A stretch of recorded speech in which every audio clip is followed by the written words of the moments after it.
একটা জায়গায় কিন্তু মিল আছে আলো।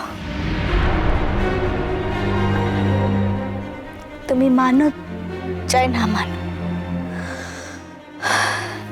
আমরা আমরা দুজনেই ইচ্ছের মা।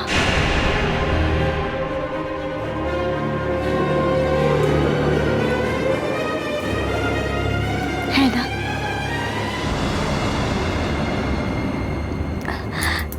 কি দিদি,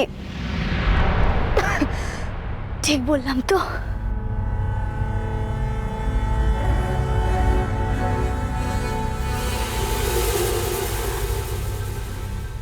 না, আমি বলছিলাম যে তোমার শরীরটা কি একটু বেশি খারাপ লাগছে?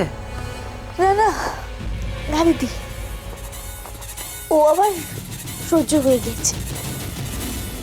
আসলে আমার খুব খারাপ লাগছে দিদি। আপনি আপনি একটু ওকে বুঝান না দিদি। ও আজ খুব আপসেট হয়ে রয়েছে। আসলে আমি একটু ইচ্ছেকে কাছে পেতে চেয়েছিলাম। সত্যি তো এটা চাওয়া আমার ঠিক হয়নি। শোনো সুহানি, এখন এসব কথা থাক। শুধু শুধু এসব নিয়ে ভাবলে তোমার আবার আরো শরীর খারাপ করবে। আমি তোমার খাবারটা পাঠিয়ে দেওয়ার ব্যবস্থা করছি।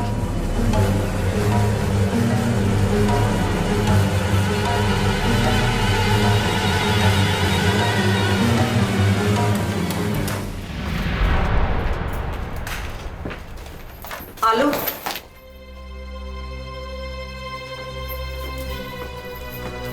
কি হয়েছে?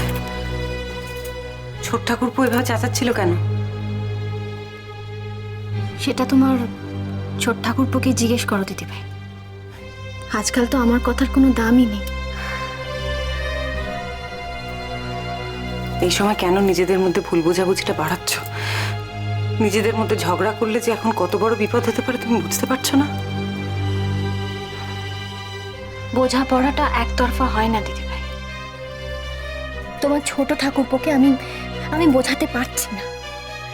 সোহানির হাব ভাব আমার একদম ঠিক লাগছে না দিদিভাই। কোথাও একটা বড় গন্ডগোল আছে। আর সৌরভ কি বলছে জানো? ইচ্ছেকে সোহানির কাছে পাঠাবে। সুহানি যে সত্যি অসুস্থ, ডাক্তার কাকার রিপোর্টগুলো পাওয়ার পরও তুমি মেনে নিতে পারছো না, তাই তো? তুমি দেখলে সোহানিকে, যে ও যখন ওর শরীর খারাপের কথাটা শুনলো কান্নাকাটি করছিল, তাই তো? আমি নিজের চোখে দেখেছি দিদি। পর মুহূর্তে সুহানি ঘরে গিয়ে ফোনে কারোর সঙ্গে হেসে হেসে কথা বলছিল। কি করে সম্ভব এটা? কি করে বলো? আমার পুরো ব্যাপারটা খুব অদ্ভুত লাগছে দিদি ভাই। তোমার ছোট ঠাকুরপোকে আমি কিছুতেই বোঝাতে পারছি না সেটা। আমি কি করে ইচ্ছেকে সুহানির কাছে পাঠাবো বলো তো? ছোট ঠাকুরপোর পক্ষে এটা অস্বীকার করা সম্ভব নয় আলো, যে সুহানি ইচ্ছেকে জন্ম দিয়েছে। বিশেষ করে এটা জানাজানি হয়ে যাওয়ার পর যে ও আর বেশি দিন বাঁচবে না। আমরা তো এটা অস্বীকার করতে পারবো না যে সুহানির জন্য ইচ্ছে পৃথিবীতে এসেছে। আমি এটা বলছি না আলো যে জন্ম দিলেই মা হওয়া যায় না, কিন্তু এই সময় আমার কথাটা তুমি বোঝার চেষ্টা করো আলো। এই সময় নিজেদের মধ্যে ঝগড়াঝাটি আর বাড়িও না। নিজেদের বোঝাপড়াটাকে শক্ত করার সময় এটা। এই সময় তোমাদের ছেড়ে আমাকে বাপের বাড়ি চলে যেতে হচ্ছে, আমার উপায় নেই। তাই হাত মায়ের শরীরটা সত্যিই খারাপ, না হলে আমি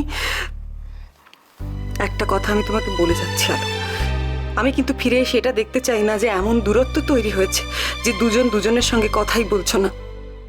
আমি সেটা দেখতে চাই না। যাও, ছোট ঠাকুরপোর সঙ্গে গিয়ে কথা বলো, মিটমাট করে নাও আলো।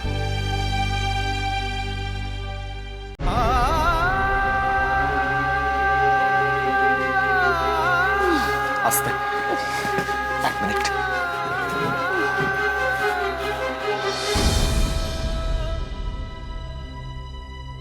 ইচ্ছে তোমার মেয়ে, ইচ্ছে সুহানিরও মেয়ে। তাহলে আমি এর মধ্যে কি করছি বলো তো সৌরভ?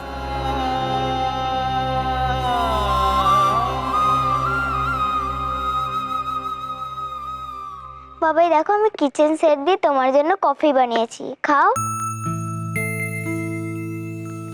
আমি মায়ের মতন সেজেছি না? মা যেরকম আগে সাজতো, তুমি যখন প্রথম মাকে নিয়ে এসেছিলে। ইচ্ছে শিগগিরই আয়, দেখ সঙ্গে করে কাকে নিয়ে এসেছি। মা,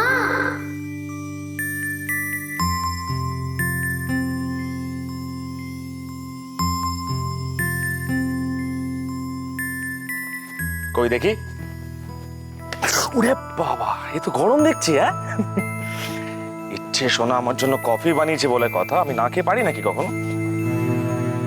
আচ্ছা, তুমি এতে ঠিকঠাক চিনি দিয়েছো, কফি, দুধ, তাহলে তো খেতেই হচ্ছে।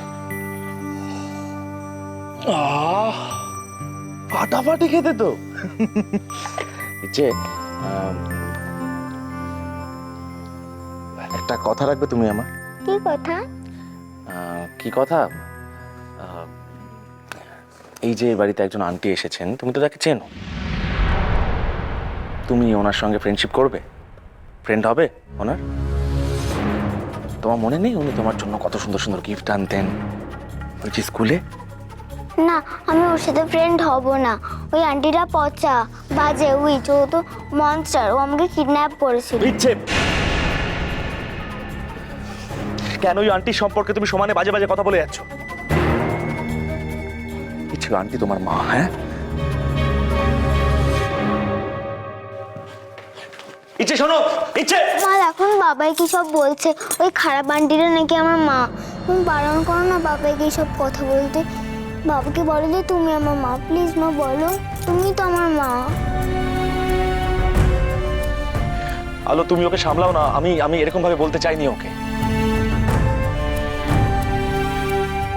ও সমানে সুহানির নামে যা তা কথা বলে যাচ্ছে, সমানে খারাপ খারাপ কথা বলে যাচ্ছে। একজন মানুষ, তার এরকম অবস্থা, তার মধ্যে যদি ইচ্ছের মুখে সে এই কথাগুলো শোনে, তাহলে তার কি অবস্থা হবে তুমি বলো, বলো প্লিজ। ও মা, তুমি কিছু বলছো না কেন বাবাইকে? তুমি বকে দাও না প্লিজ মা, বাবাইকে বকে দাও না প্লিজ, বকে দাও। ইচ্ছে, তুমি কেন এমন করছো সোনা? বাবাই তো সত্যি কথাই বলেছে।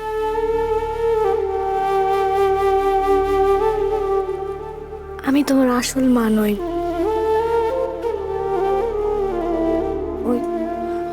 ওই আন্টিটা তোমার মা। তুমি তুমি আন্টিকে মা বলে ডাকবে তো?